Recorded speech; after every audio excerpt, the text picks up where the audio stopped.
सारी जिंदगी पीर बन ही नहीं सकता। पीर उसने ही बनना है जिसने 1.5-2 महीने गुसल नहीं करना। उसी ने बनना है जिसने कुछ 4-5 किलो लोहा उठा लेना है। कोई म्यार बनाओ। शेखुल हदीस ऐसे हैं जिनको मैं जानता हूं, बेचारों की बेटियों की शादियां नहीं हो सकी, पैसे कोई नहीं, और तुमने गवैये और नाथ खां अमीर कर दिए। जो जाके गवैयों के पास सोर सीधी करके आए तपला सरंगी पे, वो तुमने अमीर कर दिए, करोड़पति कर दिए। वो जाली पीर जो दुआ तक नहीं जिसे मांगनी आती, वो खरबपति है। और मस्जिद का इमाम बेचारा रो रहा है कि चलो कहीं से पैसे आ जाए तो मैं भी बच्चे की कहीं निस्बत कर दूं। मेरे अपने शहर की बात है, एक बड़ा कीमती बच्चा जामिया निजामी में पढ़ता था, उसके वालिद साहब आलिम थे, और बच्चा मेरे साथ बड़ी मोहब्बत थी। छोड़ छाड़ के वो बच्चा कहने लगा मैं साउथ कोरिया जा रहा हूं, मैंने नहीं पढ़ना।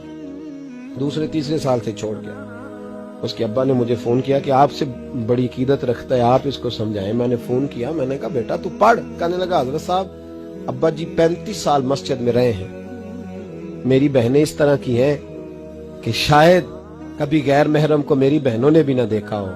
तीनों की तीनों कुरान की हाफिज़ां, फाजिल अरबी अदीब अरबी किया, सारा दिन कुरान पढ़ती हैं।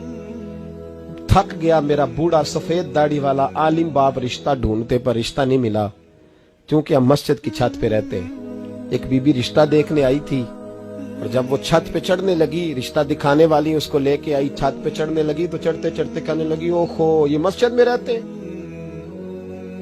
मेरा बेटा ससुराल आएगा तो दोस्तों कहां बिठाएगा, मैंने नहीं करना रिश्ता। कहते हैं मिन्नत की मेरे बाप ने कि छत पे जाके देख तो ले। कहने लगी ना भाई रिश्ता नहीं करना। इतना जुल्म इस कौम ने किया, इतनी ज्यादती। कहने लगा साहब मैंने नहीं पढ़ना, मैंने माल कमाना है, इसलिए कि मेरी बहनें रोती हैं। खुदा का खौफ करो, एक नात से भी गुजारा हो जाता है, मेहरबानी करो। और नात के लिए शोर की जरूरत नहीं होती, इश्क की जरूरत होती है। बस कर दो, बड़ा हो गया।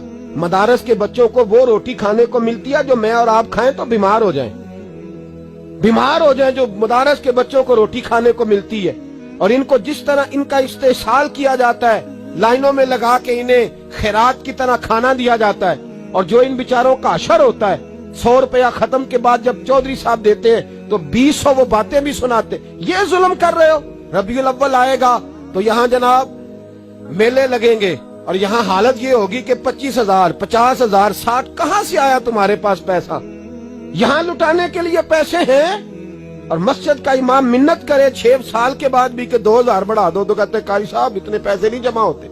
ये पैसा कहां से आता है? खुदा का वास्ता, ये भी मेरे आला हजरत का पैगाम है, इसको भी सुनो। आला हजरत से जब कहा गया ना, हमारे तो अल्लाह खैर करे नाथ खां और मैं वो कोई पैसे फेंकने आते हैं महफिल में तो मना करता हूँ। क्यों? इसलिए कि जब दथियों वाले पैसे लेके आते हैं ना मस्जिदों में और महफिलों में, तो फ्रंट सीटें फिर दथियों वालों के हाथों में होती है। गरीब महफिल मिलाद में भी छुप के बैठता है पीछे, और नाथ खां भी याद कर लेता है कि ज्यादा नोट किसने पकड़े हुए, ज्यादा नोट किसके हाथ में।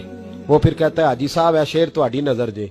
मैं क्या बदबख्ता, नबी पाक दे नाम दा शेर भी बंदे दी नजर हो सकता है, जिसमें हुजूर की तारीफ हो रही हो, बंदे की नजर किस तरह होगी? शर्म करो, डरो अल्लाह ताला।